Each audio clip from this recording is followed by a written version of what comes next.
right, guys, I think this is what I need. 33-piece tapered security bit set. Yep, that is what I need right there. I need one of these fittings for that airbag ECU. All right, let's get this sucker and get out of here. This is my little SubaruONLY shop. It's a DIY Subaru channel. It's a channel where all I do is Subaru builds and race Subaru vehicles in motorsport events. It's a DIY themed channel where I walk you guys through the steps to get your Subarus back on the road and hopefully do a little racing of your own. So thanks for checking out the video, guys. I really appreciate it. Okay, guys, these ended up being about 16 bucks, and we are off to the junkyard to go pull one of these airbag ECUs. Because my 98 RS does not have that airbag ECU, and it's throwing code, and I'm tired of looking at that code on my dash. So this is going to be the solution to that problem. All right, guys, pick a pole here in Northern California. Take a look at how beautiful this spot is. I'll just give you kind of a view of the distance. It's kind of the rolling hills. I like this spot. It's a cool one. I came for the airbag module, and the airbag module is actually located underneath this center dash component, kind of here in the back. So I'll have to disassemble this to get at that airbag electronic module. Okay, guys, quick little recap in how you remove these center consoles. I know my last video basically showed it, but there's a screw here and a screw there. There's two screws in the front. There's a screw right here. There's a screw right there below this shifter. There's actually a screw right here and a screw right here, and then inside there's actually 3 screws in these. The Impreza ones only had the 2 screws in the back, but these Forester center consoles have 3 screws, one here, here, and here. It's kind of hard to see those. I'll zoom in. There you go. You can see it now. So those are the 3 hole locations, and like I said, this lid is a little bit different. And one thing I want to show you guys is that on these automatic transmissions, if you don't have the key and you can't get this thing out of park because it's locked in park, there's a little hole back here, and you can actually put your screwdriver down that hole and actually release the shifter from being locked in park. So let me show you if I can do that real fast on the phone while I'm recording here. Push that down, and then you should be able to, yep, like that. Then you can move it while the car's still off and you don't have a key to it, because you're in a junkyard. I don't have a key, obviously. And now I can actually get this console and pull it out because that shifter was actually blocking it previously. All right, and there we go. Let me pull this and set it aside. There we go. We got the complete console. I'll check out what year the Forester is, but this thing's in really nice condition. And of course, I have all the extra components as well. Okay, guys, now that I have that center console removed, you can actually see the airbag control module. It's right here. Here's those rear 2 bolts, this bolt, and right here, this bolt. Those are the bolts that have those safety little bits that I needed, that I picked up at Ace Hardware right there. You can kind of see that star shape with a little stud in the middle. So those are those safety nuts, or those safety socket little bits that I got, and that will remove those nuts. And the rear nuts are actually back in there too. You can kind of see them right back there in the back. So you can get to that one with this whole center console and this whole center dash assembled. That one right there is kind of facing straight back. This one's kind of faced up at an angle, and you should be able to remove all 4 of these bolts. That way you can get this control module out, unplug it, and then take it with you. I might pull the harness too, the harness that plugs into it, and that runs from it over to the actual airbag in the passenger seat, because that's what's missing on mine, is I don't have the connection to the airbag on this side or that whole electronic module. And that's what I think is throwing the code on my 98 RS. So I'll go ahead and remove this, and we should be good to go. Okay, guys, update. I cannot get these bolts out with this little nut. I mean, with this little bit. The only way I have this bit, a way to turn this bit, is in this little nut driver. And these screws, or whatever, bolts are in here way too tight, and there's just no way I can get this out with just this nut driver. I actually need a actual ratchet or something, and a bit that I can plug this into to use a ratchet.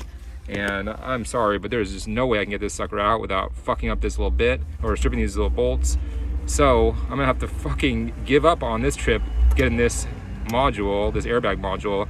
It ain't happening on this trip. I gotta walk away, go get the right tool, and come back, which is not a fun thing to do. So to salvage this trip, I'm gonna go ahead and grab some other components. I'm just gonna grab these center console components. I'll grab that center console, these center dash components, and then I'll do a little comparison of the Forester center consoles with the Impreza and the Outback or Outback Sport center consoles.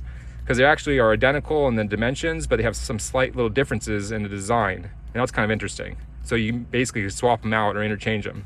Pretty cool. And some of these things like this, like these little vent and this little cubby, these are interchangeable. And this little cubby actually came OEM with kind of like a flocked dash material coating on the inside. This is OEM. I checked the year on this car, and this Forester is a 2001 Forester, which I believe is the last year, or 2002. It was manufactured in 12 of 2001, which means it was sold as a 2002 model year car. So this is the last year of this first gen in Forester, and last year these parts are interchangeable with the 93 through 2001 Subaru Imprezas, or GC bodies, or GF bodies, or GM bodies. Okay guys, take two, day two. I'm at a different junkyard in a different car. I had to leave the junkyard on the previous day and go get a different tool. This time I have a ratchet and a little 3/8 socket adapter, so I can use that little safety T40 Torx. That's the size of that sucker. Let me try to zoom in a little better right there. It's a T40 Torx with a little hollow tip in it right there, which makes it that safety bit, or that security bit. So that's what I needed. But all I had was that little like screwdriver bit handle. So I got this little adapter so I can throw it on my 3/8 ratchet. And with this, I can put a little more torque on it, and I'm able to loosen these bolts. These ones right here. I could not get these off with the other little setup I had.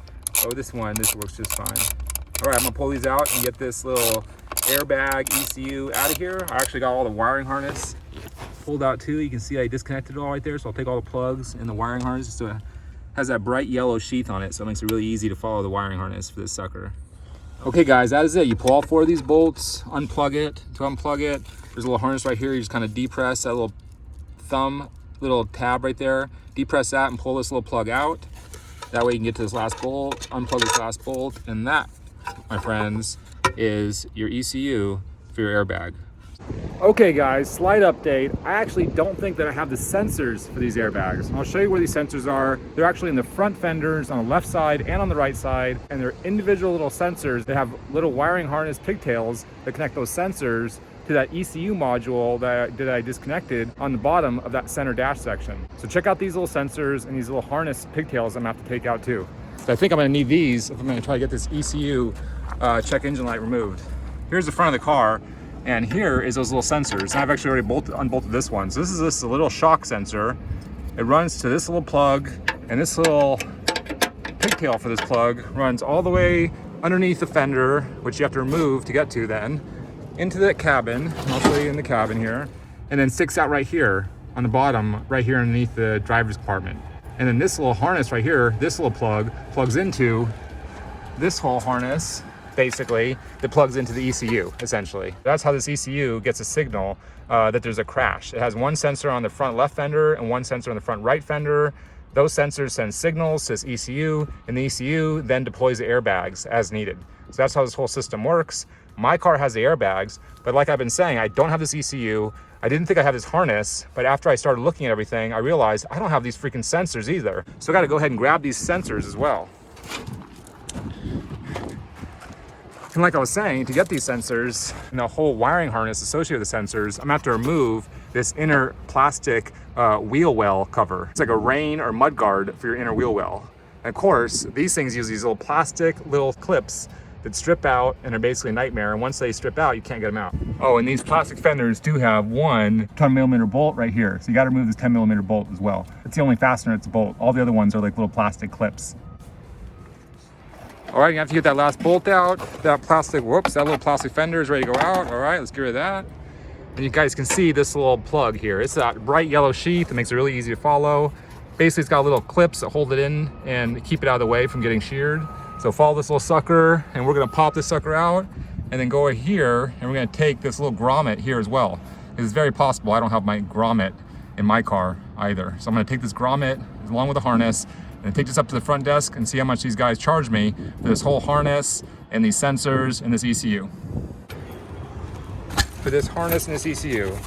So I basically paid, I think this ECU was 15 or 20 bucks. I'm not 100% sure. I have to look it over in the receipt here. These sun visors were $7 each. You can see right there, sun visors, $7. And then that airbag control module was 21 bucks.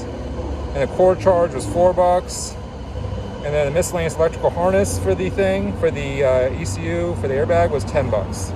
So basically 21 bucks plus the $4 cord charge, so 25 bucks and 10 bucks. So this thing ended up costing me 25 bucks because I didn't have the core. And this whole harness with the plugs, I don't know if they charge me for these plugs, but these are actually the plugs that register a crash. They charged me 10 bucks for this whole harness. Not too bad. I bet you it's a hell of a lot more expensive if you try to get anywhere else. So that's the breakdown for the day. It's a little bit more expensive than I would have thought for this, but overall it's pretty cheap. And now maybe I can fix this whole airbag check engine light on my car. So pretty stoked. All right, heading back. Another good day at the junkyard.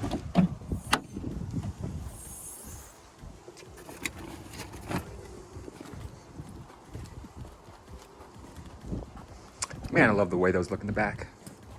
Sweet. All right, guys, Airbag ECU is back at the shop. Okay, guys, I just confirmed that I definitely don't have those front shock sensors underneath my front bumper. And like I said, those are located underneath this front fender on the left side and the right side. And as you can see, it should be right there. There should be a bracket and that sensor, and that's where that harness plugs into. And as you can see, there's nothing there on my car. Which means that this car was completely stripped of that airbag sensor, harness, and ECU from the previous owner. And I suspect it's because he was actually planning on making this car into a rally car or a stage rally car. And he was actually in the process of stripping this thing completely down so he could put a roll cage in it and turn it into a full-time race car. But like many projects go, he actually didn't get completely done with it, and I actually bought it from him before he had completed that. So I suspect that's why this car doesn't actually have those sensors, harness, or the ECU in it. But for me, I want to register this car and drive it on the streets, and I want to have it be safe for future owners of this car if I chose to sell it. So I want to reinstall these sensors, harness, and ECU and get these airbags working correctly like they're designed from the factory. Okay guys, now there's the airbag ECU and the wiring harness. Like I mentioned earlier, I got this wiring harness for only $10 at the local junkyard, and this ECU was $21 with a $4 core charge. So it cost a total of $25. So you're looking at a grand total of 35 bucks for the airbag ECU and wiring harness. Okay guys, I'm gonna wrap it up there for today. Thanks so much for joining me on this journey to 2 junkyards to find this airbag ECU and the wiring harness. I just confirmed on my 98 RS behind me that I definitely don't have those sensors for the crash. They're located in the front left and right fender, and I'm completely missing the wiring harness that connects those sensors to the ECU. So I'm stoked that I picked up the harness and the ECU for a grand total of $35, and I'll be installing it in my 98 RS in one of my upcoming videos. Thanks again for watching the video, guys. I really appreciate it. If you have any questions or any comments, please go ahead and leave them in the comment section, and I'll definitely get back to you guys. If you guys need any fluids, any parts, or any specialty tools for your Subaru, make sure you guys check out my SubaruONLY Amazon store, and you can find the link in the description below. Thanks again for checking out the video, guys. I really appreciate it. My name's Luke, and you guys have been watching the SubaruONLY Show.